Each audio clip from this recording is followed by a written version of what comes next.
Okay, welcome to The Time of Our Wives, episode 1. Just wanted to start things off, introduce ourselves. I'm Capricorn. I'm Gemini. That's my wife. We are married. So today we just kind of wanted to start off talking about the new Netflix sensation from Shondaland, Bridgerton. Brid- Bridgerton? Bridgerton. Bridgerton. Yeah. Okay. Famous family, sure. Okay, so we've got Bridgerton, Netflix, just released Christmas Day. There's a book series. I believe it's 9 books by Julia Quinn. We have not read any of them yet, and that is a yet. Yes. I plan on reading them. Mm-hmm. We do. You plan on Listening Yes, to it be read to me. Yes, Yes. I definitely plan on that. Yeah. So we wanted to record our first first take on watching the first 4 episodes. Yes.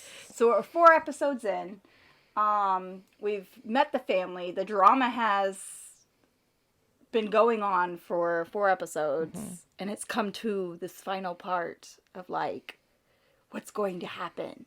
So let's talk about it. Okay, so if you have not watched the first 4 episodes of Bridgerton, or if you don't, if you don't like things spoiled or anything, then don't listen any further. But if you want to carry on, or if you have seen the show, please continue. Please continue, because we're going to spoil it, and we're probably going to say all the things. And that's fair. And we are. And also excuse if you hear some dogs snoring. That's just our ambient noise. So, okay, so That's Bridgerton. Bridgerton. I said it. You said it right this time. Oh my God. Bridgerton. Yes. I did it again. Yes. Okay. So, the main family. Bridgerton. Yeah. Yes, I did it again. I believe there's 8 siblings. 8. There's a lot. And they're known for being the most beautiful. Right? Isn't that think like one of so. the things? They're the most beautiful of All of the society. Is it called society? Okay, Yeah. so it's set in Regency London. Yes. High society. Yes. So you're talking your Jane Austens, your etc. Right. And we start with the main character. I don't remember her name. Daphne. Daphne. All the Bridgertons are named alphabetically, so that's how you know the pecking order. Like you have Oh my Anthony. goodness, how did I watch all this and not even catch that? It's okay. You've got Anthony, Benedict, Colin, Daphne, Eloise, and I can't remember the rest of them. Oh my goodness.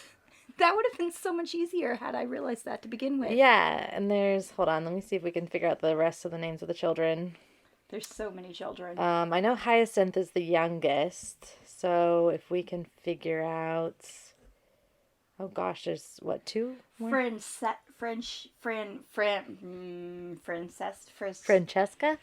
I think that's it. Francesca. And then who's the next? Who's the G? Gregory. That's the youngest son of the Bridgerton family. Okay, so then Hyacinth is their baby.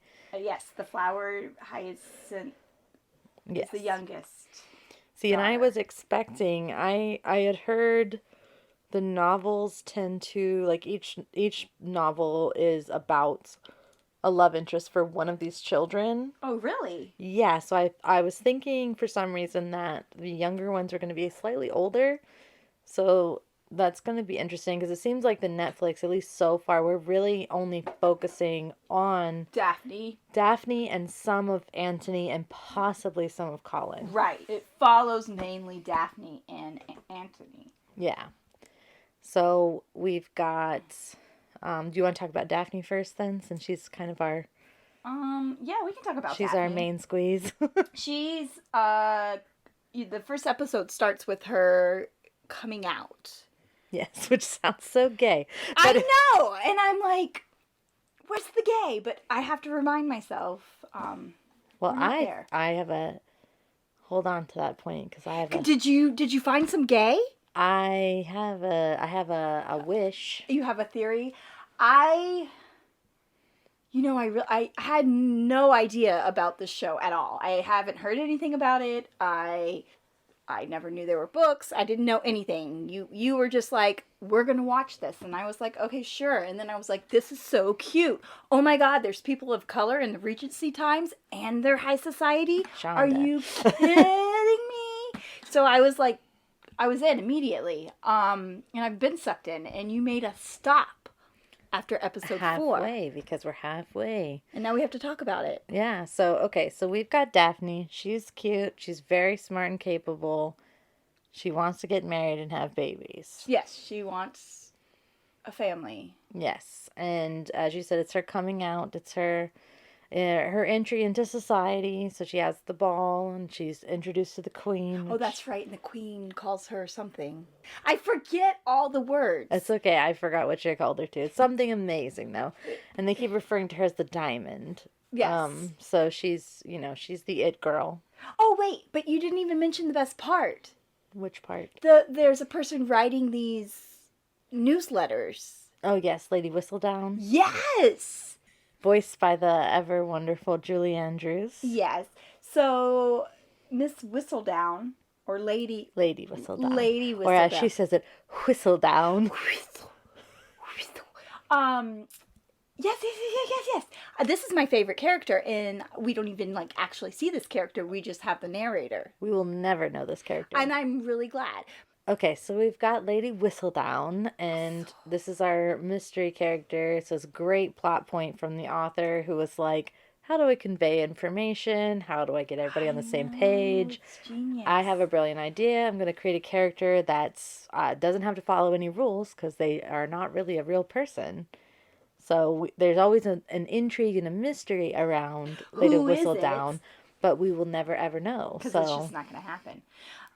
This character is not going to come to be, or not supposed to come to be. No, it's the narrator. Right, exactly. So this newsletter comes out, and it reports all the comings and goings in high society. Yes, it's very similar. There used to be a lot of gossip columns, and that was something that was very popular for a good while.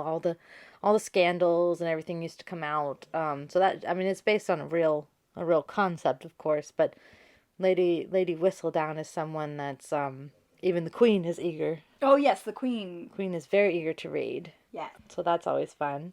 But yeah, so we've got Lady Whistledown, and she's reporting on these young Bridgertons and their moving abouts. And then we've got our Duke, Simon.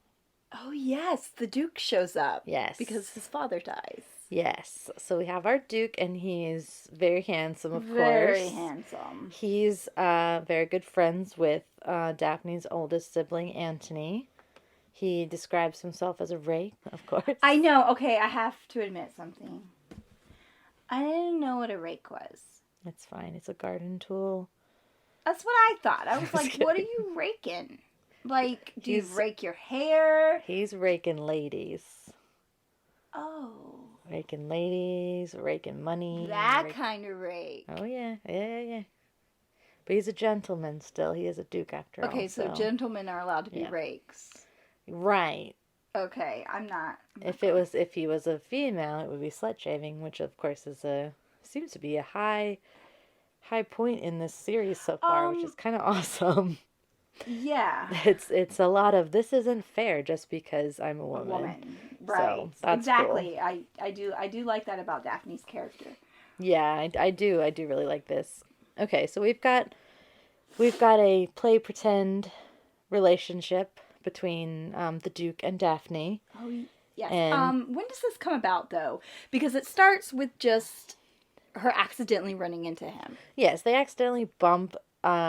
Of course, that's a great little meet cute. And then he's in town, like you said, for his father's death, and all the ladies want him because he's wealthy. And Daphne's not even batting an eye. She's just running from that. She literally doesn't other know suitor, yes. like who he is. Right. And it's the whole like, wow, a girl's never treated me this way. And she's like, wow, I don't even know who you are. So like, why are you acting so right arrogant? But of course I'm like, well, There you go. There you go. Perfect match. Right. So they fake date, which is one of my favorite things of all time. But they're like such great friends during the whole Yeah, thing. they ended up actually forming this like really cute friendship, and that ended up turning out pretty good. And then of course though enjoyed that.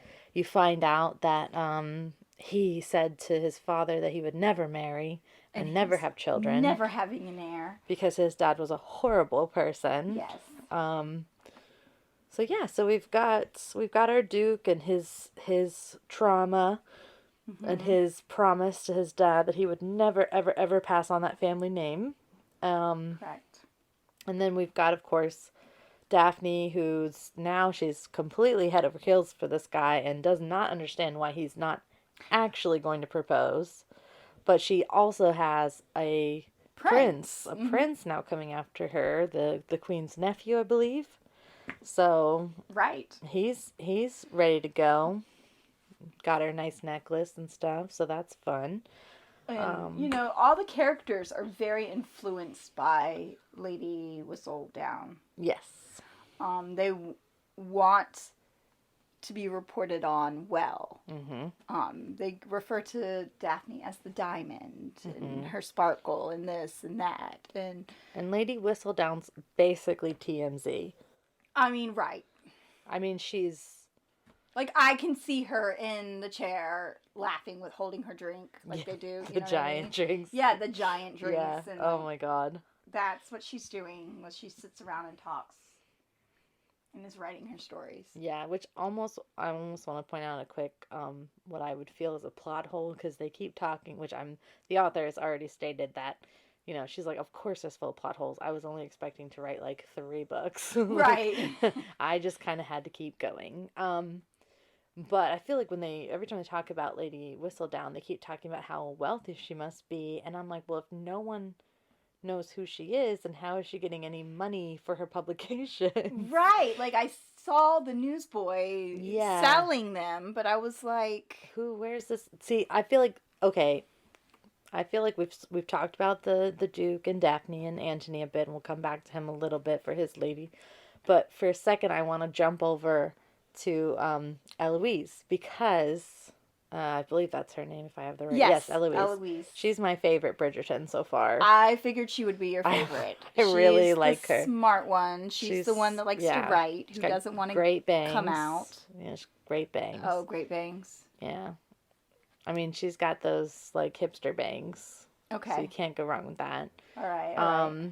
But I do love Eloise. But to me, I'm like, she's so smart. And as you said, she's watching a paperboy taking money and going, wow, this woman must be wealthy. And I'm just thinking, okay, follow the paperboy. I know. Find out, go up the chain, Eloise. What are you doing? But instead of snooping in your housemates. Right. But I mean, it does seem, though, because Daphne has just entered society and Eloise is the child below her. So I do wonder exactly how old she is. Like, I'm assuming she's probably around 16, 17. I do think that there was talk of her coming out at the same time, and she wanted it to be... She wanted to wait because she doesn't see the point. She wants to go to school and she wants to study and she wants to be a writer, and she just does not see the whole need to do the same as other people. Right. So, and I respect that. That's fine. So she's mostly just caught up in this Lady Whistledown issue, playing detective, with her best friend Penelope. Oh, I love Penelope. I know, Penelope's very, very cute. Penelope is adorable. So this is Featheringtons? Featheringtons? Is this what they're called? There's so many names. There are a lot of names, and it's hard for me. I believe they're the Featheringtons. They are the neighbors across the street from the Bridgertons. They have a very determined mother. Yes. She has 3 girls. And they're quite ridiculous, all of them. Yes. It's Philippa. Yeah, Philippa, Prudence, and Penelope. And of course, the mother's name is Portia.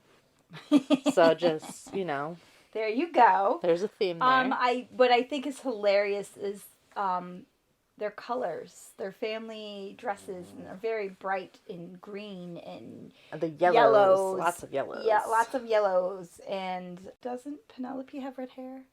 Yes. Yeah. Did I make that up? But no, she has like a reddish auburny hair. It's very pretty. She's very adorable. She, I think, is my favorite. I figured as much. Yeah, she's very cute. Excuse me, what does that mean? She looks like our niece a bit, so I figured she'd... Oh, you figured I would just get attached. Yeah. Okay. And she's nice and sweet and cute. She's so sweet. I know. I mean, okay, so...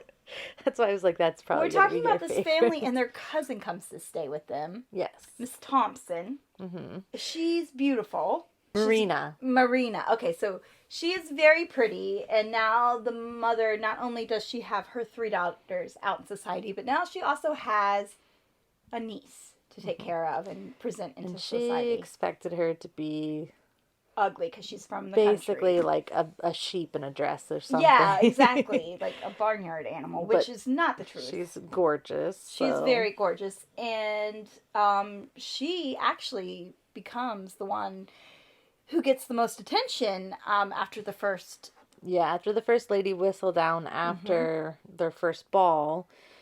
You know, of course, which partly it was Anthony's fault.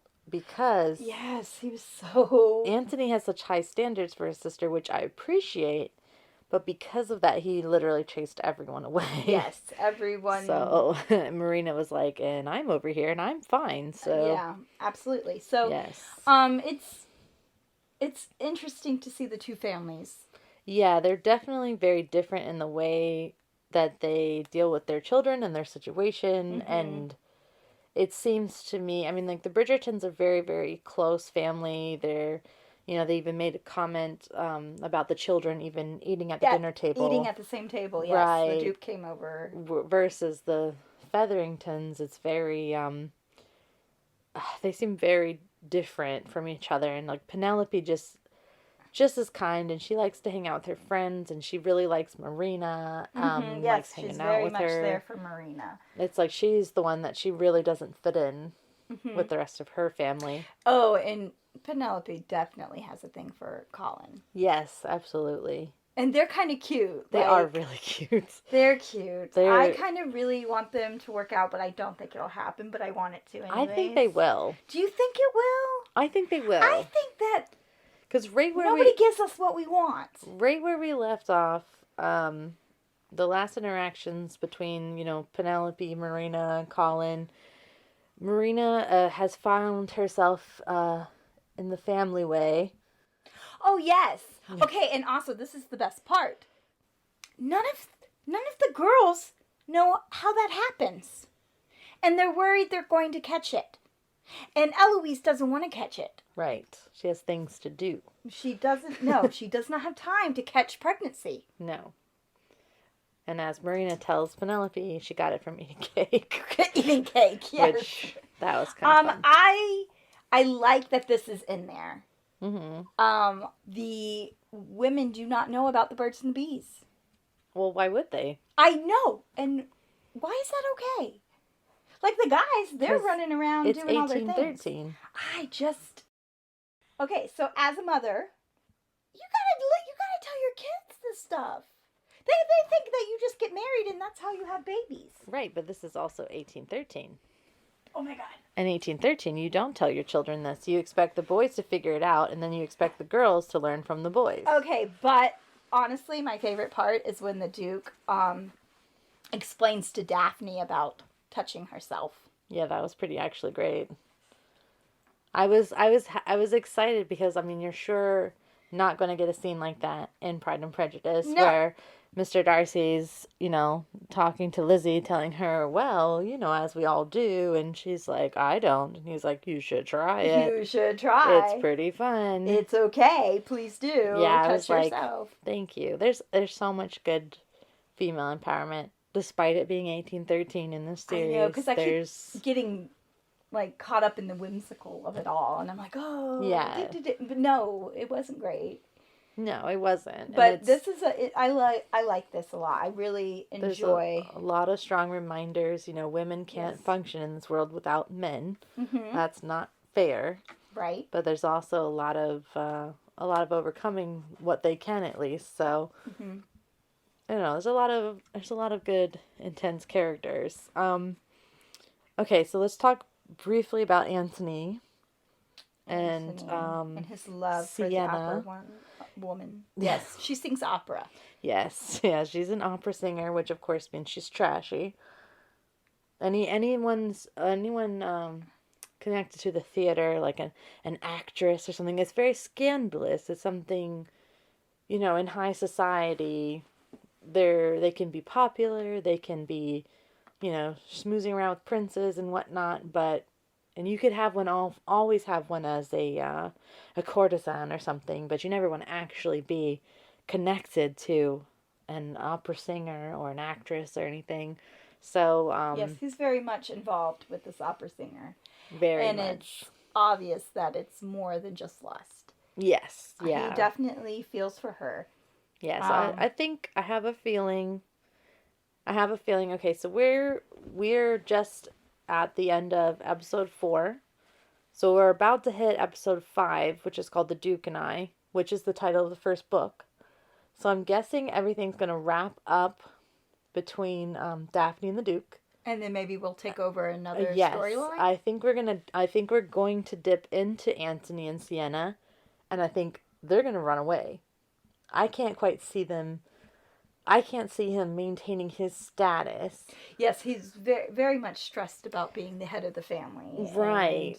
He keeps trying to duel everybody over like everything. Oh, I need to duel you. Let's duel. Yeah. And they're like, that's illegal. And he's like, oh, yep, I'll either be dead or I have to run away. I have to run away with my girlfriend. Darn, I might have to leave. Guess we're going to France or something. Let's go. Pack your bags. Yeah, so I have a feeling that that's where he's going to go. And then we still have 4 episodes after this. So, we may get some resolution with Penelope and Colin. Quite possibly. I don't know. If they're planning on doing another season, I feel like we're at least going to get a hint of Penelope and Colin. Okay. As a possibility. So I think we've talked about what we like in the first 4 episodes, our first impressions. That was the word at the beginning of the episode that I could not get. Yes. Impressions. So let's make some predictions. Okay, so that's what I'm thinking. I also, to bring a point back earlier, what I was talking about as far as the gay, Yes. Benedict. I feel. Oh my gosh, the painter. Yes. I was getting gay vibes, but I'm always wrong. I know, but see, I was really hoping. I'm really hoping that that's what happens. But he was like, our conversation, and I was like, does that mean kissing? I mean, possibly. Does it? I don't know. Yeah. So there's a painter. This is another great meet cute in the series, though, too, because you have what is her name? Lady Danbury. I love her. She's fantastic. She's my second favorite. She's basically the Duke's godmother. Yes. Seems like. So, and she's pretty much raised him. She's done a great job. She's done a really good job. Yeah, we really like her. She's talking to Benedict, and he is just trashing this painting on the wall, like, God, this is the worst, like, this is awful, I wouldn't even want to be, like, near this thing, and, why was this done like this, why is this here, what is going on, and she's like, let's ask the painter, who's also standing next to me, and Benedict has that great moment of, like, why did you let me do that, but it was quite entertaining. It was very cute. And then him and that guy kind of joke about it. And he's like, no, I love you trash talking myself. Actually, it's kind of funny. Yes, so let's hang out. Mm-hmm. So I that's a cute intro to them. And it is. I have, like I said, I've not read any of the novels. I don't think Julia Quinn as a person would be opposed to a gay storyline, of course. But because this seems to follow the trajectory of paperback romances, I don't think we'll see it in this series. But that would be great. It was interesting. I didn't I picked up a little bit on it, but I never know who's actually likes who in Yeah. a show. I'm kind of oblivious to that. This could be a start of a wonderful friendship or Or more. right. So we'll just leave our So oars that's what you're open. predicting. Well, That's what you're hoping. That's my hope. I would predict definitely with Anthony and Sienna figuring stuff out. Mm-hmm. And Penelope and Colin, like I said, I think, and then now that would leave Marina. What do you think's going to happen with Marina?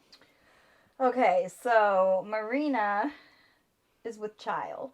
Yes, she's at least a month or two pregnant by now. I know. She at has least. to find somebody to marry immediately. But here's the thing. Her person that's in Spain fighting has not actually written her back, because we find out that it was her aunt that wrote this fake letter saying that I want nothing to do with you and nothing to do with the child.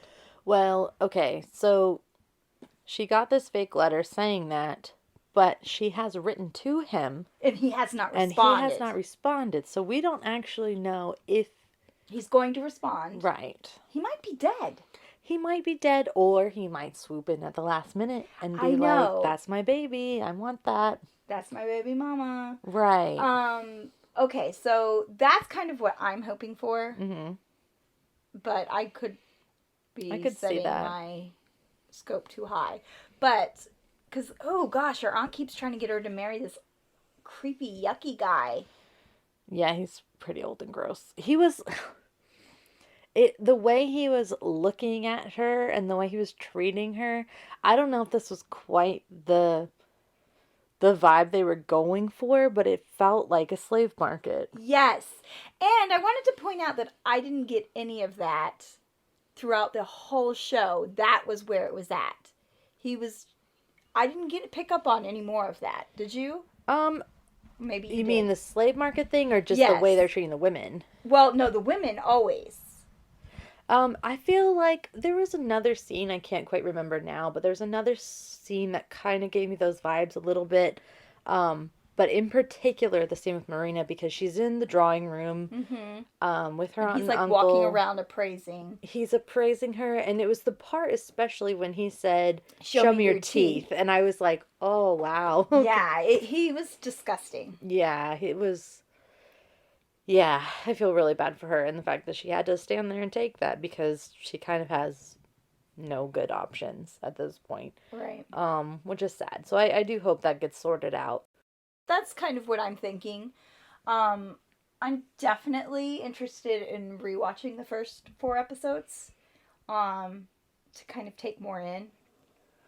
Yeah, I think there's definitely some trajectory left to this, and like I said, I am hoping, because we did have to have the introduction to the whole Bridgerton crew, and we had to have the introduction to everyone else, so I'm hoping they accelerate the rest. I kind of want them to take their time, because it is nice with this pacing, but at the same time, I feel like they might accelerate to get into some of the books, because we haven't come very far, probably in the first book, so they might try to pop out 2 more novels in this Netflix series. So that way, if it does get renewed, we can tackle some of the other siblings. Right. So. Absolutely. I'm enjoying it. I'm definitely looking forward to it. I'm also looking forward to the book. Yeah, I really like... I'm hooked. You're hooked now. I'm hooked. Yeah, hooked on the book. I'm hooked on the show. Hooked on phonics. Works for me. Oh my god. So, yeah. So, I do like the way the show's done. I like the cast a lot. I think everyone's doing a great job. I love the costuming, of course. Like, it's definitely giving me vibes of Marie Antoinette. The costumes are crazy. That, and just the way that it's so poppy. Like, it's got that same vibe with the bright colors and the music and everything else. So I'm excited to see what's next. So hopefully we didn't ramble on too much and we kept your attention somewhat. Probably not. Probably not. I mean, and that's fine. You don't have to listen to us. You live your life. You live your life. We're just talking to talk. We're here to support you. Yes. We want, you know what, if you do want to do that thing that you're thinking about doing, do it. Do it. I'm all for it. We're behind you as long as we don't have to pay for it. Right. As long as I don't have to pay for it, you As can do what long you as want. nobody gets hurt. Right. And if Okay, wait. We should maybe not be this so blindly supportive. No, how about this? If you're not hurting yourself or anyone else, if it's not any reckless endangerment of any sort, no animals, no nothing, and if you're not bankrupting yourself and doing it or Okay, something. this is way too many stipulations. You know what? Live your life and listen to our podcast. Unless it costs too much money. But podcasts are free, so. Oh, that's true. See, just They're listen free. to us. They're free. And we'll just tell you what you want to hear. Except for I don't know how we'll know that, but we're going to find it. Yes. So, Time of Our Wives at gmail.com. We'll have other things, I'm sure, posted in the show notes whenever we get them up. You can just say, stop talking, and we'll be like, yeah, woo. No, we're not going to listen to you. But, I mean, if you want to tell us that, you can. Or tell us how you're enjoying Bridgerton. Yes, tell us what you think about it. Tell us how your Christmas on Netflix went since we're quarantining and just hanging out. So, all right, so with that, we're going to end here so we can continue with episode 5, The Duke and I, of our Netflix series. Not endorsed by Netflix. So, I wish we were getting Netflix money. But we're not, but we love it so far, and we're excited, and we're going to keep watching. All right, so signing off. We'll see you guys next time. Bye.